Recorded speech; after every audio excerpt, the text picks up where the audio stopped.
This isn't the video I originally intended to create.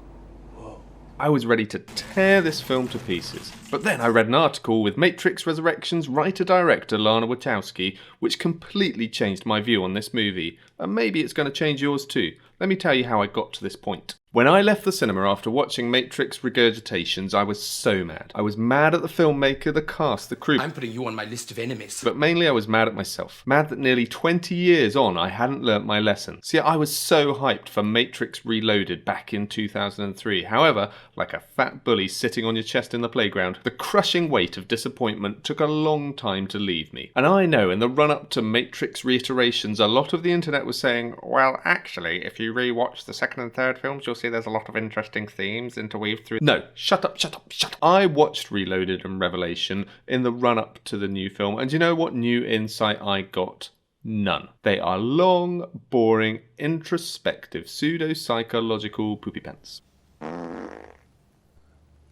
And yet, the first trailer for Matrix Repetitions got me hyped again. I was back in 2002, my naive, idiot teenage brain was reawoken, hungry for a good follow-up to one of the most groundbreaking sci-fi films ever, and ready to devour this new serving whole. This was going to be great. Keanu was John Wicking about, so you knew the fight scenes were going to be good. Ah, okay. Seems to just be force pushing everyone. Well, I guess he is 57. Anyway, Yahya Abdul-Mateen II is in it, and he's great, by the way. Check him out in HBO's Watchmen if you haven't already. You know if they're recasting Morpheus, he'll bring some gravitas to the role of... Okay, so they've given him lines and direction that would be better placed in an MCU movie. I know, he's having a moment. Well, he can lend his hand to anything. Well, at least they won't cast Agent Smith with an actor whose previous big roles include voicing an animation and a character in a musical. Oh. Well, actually, that's kind of the same. Just kidding, Hugo rules. And I mean, yes, there's a trailer out there showing scenes from the new film and how they mimic scenes in the original trilogy, but it's not like they just stick clips from those old films into this new film because they don't trust the audience to be able to appreciate these callback shots on their own. Oh no, they did that. Mr. Anderson! Anyway, you can probably tell that I was more than a little disappointed in the final film. So what did Lana Wachowski say that completely flipped my view of this film? Well, there's a line in one of the many meta moments in the film where Jonathan Groff's character says that Warner Brothers want to make a fourth Matrix and they'll do it with or without the original creator's input. I thought they couldn't do that. Oh, they can.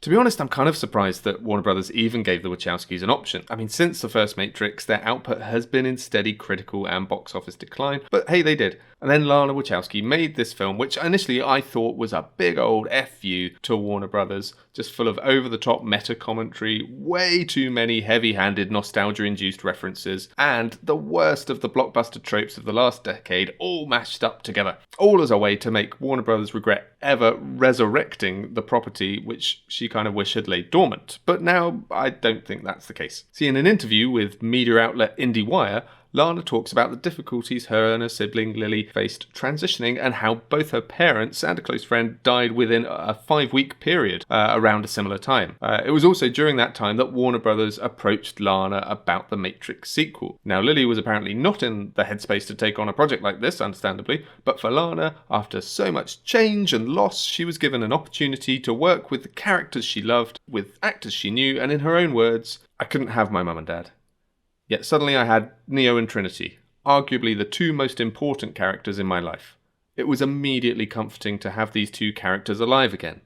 Yeah, after so much loss and death, Lana was allowed to resurrect something from the past she thought was dead, and whilst it doesn't bring back any of her loved ones, it looks like making this film was a way of saying, hey, no one ever really dies. And initially that's what annoyed me about the Matrix Resurrections, the lack of stakes, of permanency to any of the actions taken in the first 3 films.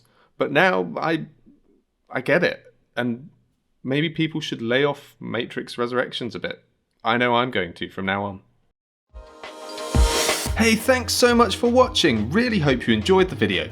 Subscribe to the channel for more content, and we're going to be doing prize giveaways when the channel reaches 100, 500 and 1000 subscribers.